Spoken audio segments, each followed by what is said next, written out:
Thank you very much, Evan. And I'd like to start by saying that our country is doing very well. Things are, as you can see, doing quite well. Please sit down. Before we begin, I just want to announce that I signed a proclamation a few moments ago honoring the 250th anniversary of Patrick Henry's famous speech to the Second Virginia Convention, in which he declared very well-known, very famous words, "Give me liberty or give me death." Has anyone heard the phrase? I think most of you have.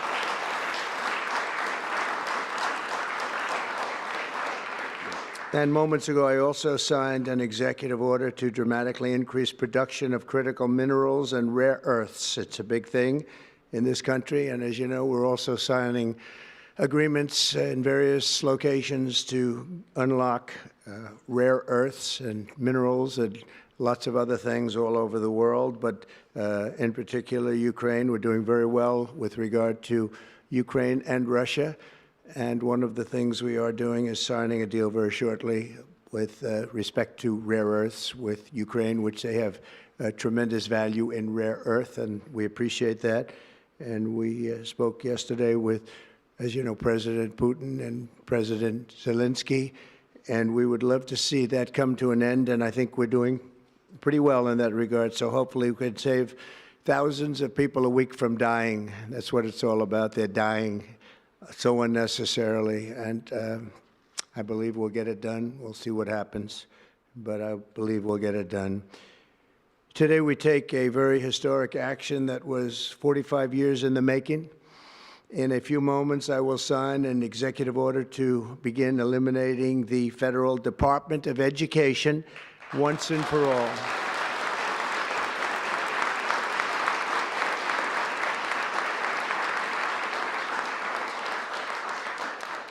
And it sounds strange, doesn't it? Department of Education, we're going to eliminate it, and everybody knows it's right.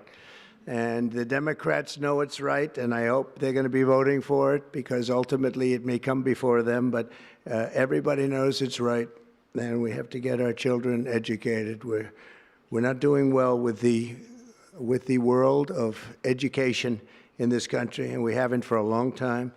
And we're pleased to be joined today by the woman who I chose because she's an extraordinary person, and hopefully she will be our last Secretary of Education, Linda McMahon. Linda, thank you. Thank you very much. That's another interesting statement. It's an interesting opening, right? But it's true, and people, it's been amazing how popular this has been. I tell people that this is what I'm doing today, and they say, oh, it's about time. Everybody says it. Republicans and Democrats have said it. They're all saying it. Also with us are some terrific people. Governors Greg Abbott. Greg, thank you very much. Governor Ron DeSantis, thank you very much, Ron. Mike Braun, congratulations on your victory, Mike. That was a big one. Mike DeWine, thank you very much, Mike. Jeff Landry. Jeff, thank you very much, Jeff. Bill Lee, thank you. Governors, all governors. Brad Little. Brad, thank you very much. Where are you, Brad? Hi, Brad. Jim Pilan, thank you very much, Jim. And Kim Reynolds. These are all people very interested in education. And I even see Dan Patrick over there, my friend Dan Patrick. We're joined also by Representatives Tim Walberg and Virginia Fox, Rick Allen, Michael Rulli, and again, Dan Patrick. Thank you very much, Dan. You've been a great friend of ours. And State Attorneys General Ken Paxton. Ken, I see you there.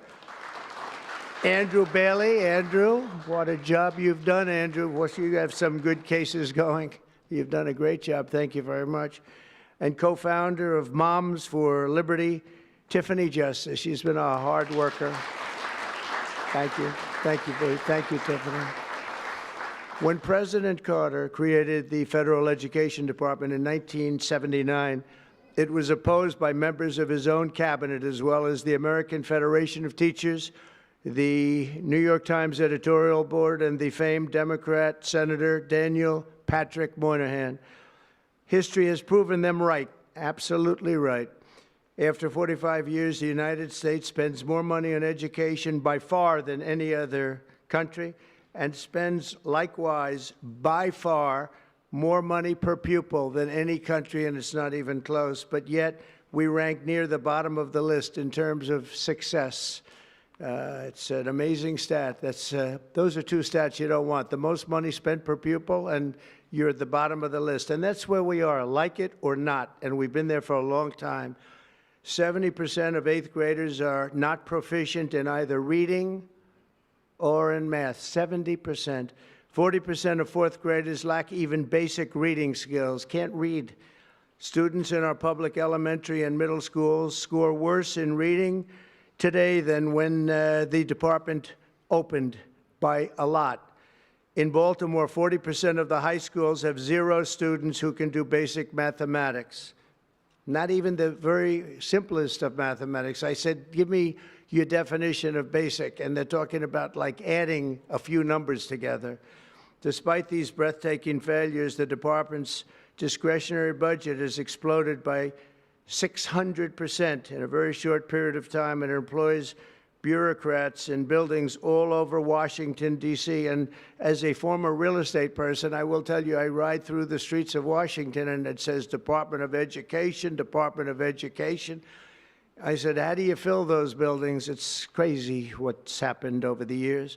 I'm pleased to report that after offering these federal employees 2 generous buyout options, and they were very generous, and they're good people, but they were very generous. My administration has initiated a reduction in force, and we're already cutting numbers that were really surprising to a lot, that we were able to do it so successfully. And we've cut the number of bureaucrats in half. 50% have taken office, which is great. Thank you. Under the action I'm taking today, a small handful of Democrats and others that we have employed for a long time, and there are some Republicans, but not too many, I have to be honest with you. But the department's useful functions, and such as, and they're in charge of them: Pell Grants, Title I funding, resources for children with disabilities and special needs will be preserved, fully preserved. They're all going to be so. If you look at the Pell Grants, it's supposed to be a very good program. Title I funding and resources for children with special disabilities and special needs, they're going to be preserved in full and redistributed to various other agencies and departments that will take very good care of them. And that's very important to Linda, I know, and it's very important to all of us. But beyond these core necessities, my administration will take all lawful steps to shut down the department. We're going to shut it down, and shut it down as quickly as possible. It's doing us no good. We want to return our students to the states, where just some of the governors here are so happy about this. They want education to come back to them, to come back to the states, and they're going to do a phenomenal job. You know, if you look, Denmark, Norway, Sweden, I have to tell you, I give them a lot of credit. China's top 10. And so we can't now say that bigness is making it impossible to educate, because China is very big. But you have countries that do a very good job in education. And I really believe, like some of the governors here today, from states that run very, very well, including a big state like Texas, but states that run very well are going to have education that will be as good as Norway, Denmark, Sweden, and those top, Finland, those top countries that do so well with education. I think they'll do every bit as well. And what do you think about that, Governor? Do you agree? Huh? I think so. Ron, do you agree? I think so. Florida? Iowa? That's right. I really believe that. They'll be as good as any of them. And then you'll have some laggards, and we'll work with them. And we can all tell you who the laggards will be right now, probably, but let's not get into that. but we'll work with them, and we're going to make them, they'll do a job. I think they'll do a job, and they'll go to sections of the state. For instance, New York, you'll have a Manhattan, and you'll have a Suffolk County, and you'll have Nassau County, and you'll have Westchester County. You'll do 4 or 5 or 6 of them. You have upstate New York, and those counties, I think, are going to do very well. And I think ultimately Manhattan should do very well. But we'll break it down into sections, and I think it'll be really, really good. And they're going to be probably the tougher ones, but I think they have a chance to do really well.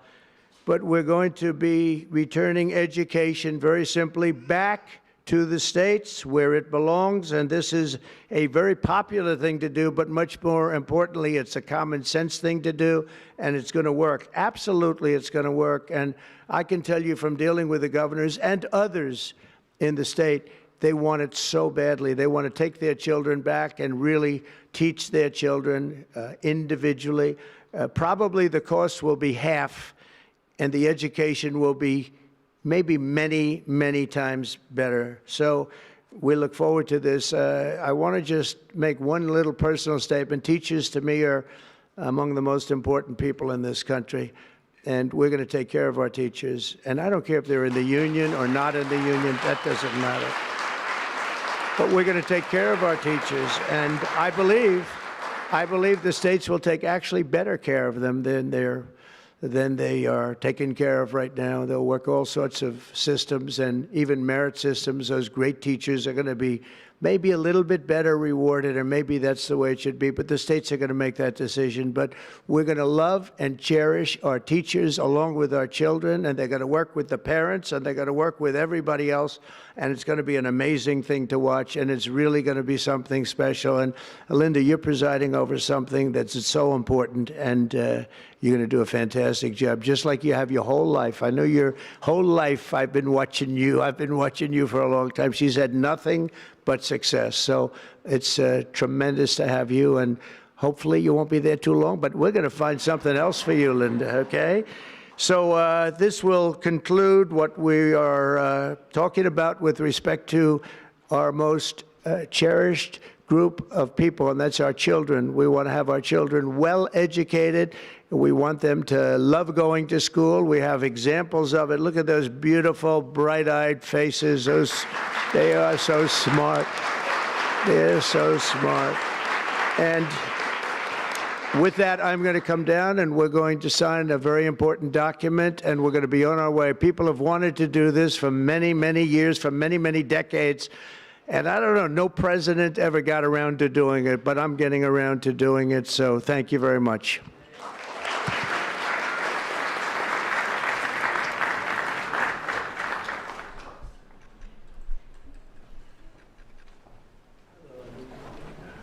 Good-looking people here.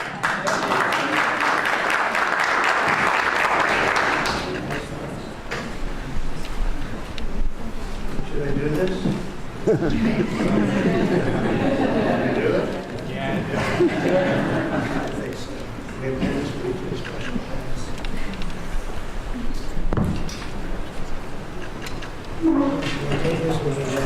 It was very lucky. I signed another document that turned out to be very good for the country, and I said, let's use that same pen. I don't know, is anybody superstitious? Ron, are you superstitious? Let's use that same pen.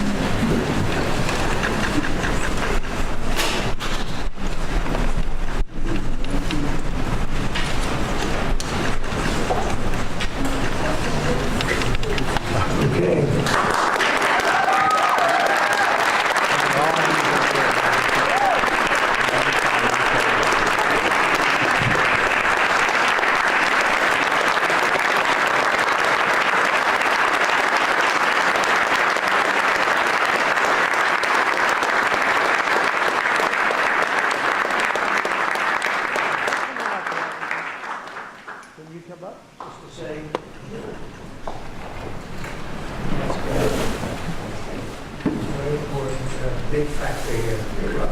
Good luck.